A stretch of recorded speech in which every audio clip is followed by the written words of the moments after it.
Эхнүүдэл Parents application руу ороход зүүн талд хүний зурагтай айкон байгаа. Тухайн айкон дээр дарж ороход хувийн мэдээлэл хэсэг гарч ирэх ба хувийн мэдээлэл рүүгээ дараад ороход хамгийн доор байрлах мэдээлэл нь таны баримтын 8 оронтой код байгаа.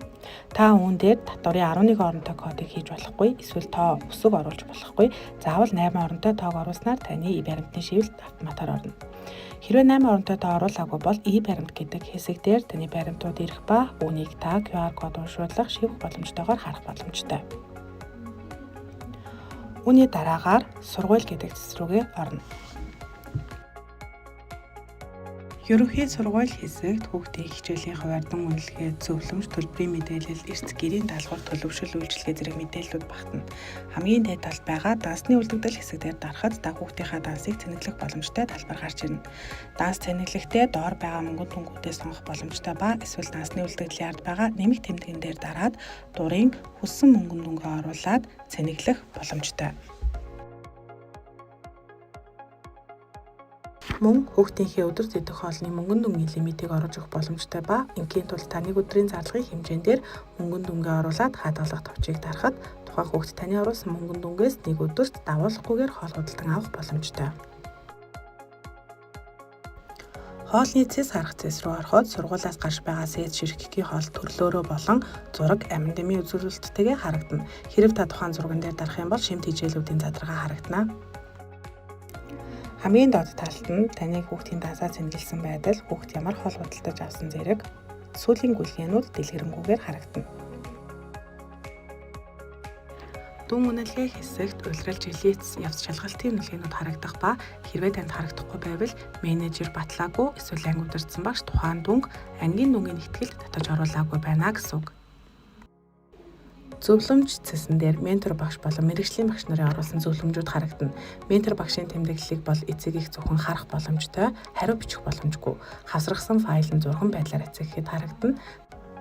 Харин мэргэжлийн багшийн тэмдэглэлийг бол эцэг эхчүүд манд бүтэн уншсны дараагаар хариу бичих, хүүхдийнхээ талаар мэдээлэл солилцох бүрэн боломжтой.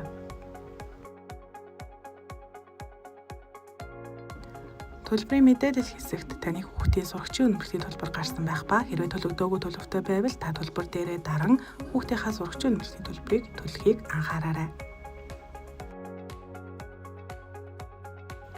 Эрс цэс рүү дарж ороход таны хүүхдийн эрсийн мэдээлэл харагдах ба сонгох гэдэг товчон дээр дарахад 7-7 хоногийн хуваарлалтаар харах боломжтой. Та дурын 7 хоног дээрээ дараад хүүхдийнхээ эрсийн мэдээлэлтэй танилцсанаа.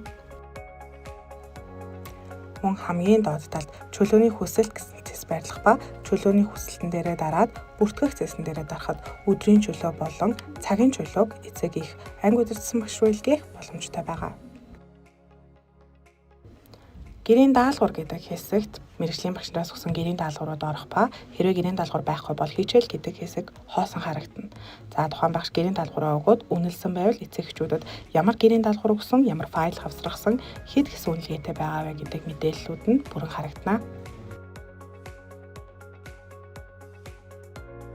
Төлөвшил цэсэн дээр дарахад анги удирдсан багшаас оруулдаг төлөвшил хандлага, ололт амжилт, хичээлээс гадуур үйл ажиллагааны тэмдэглэлүүд харагдана.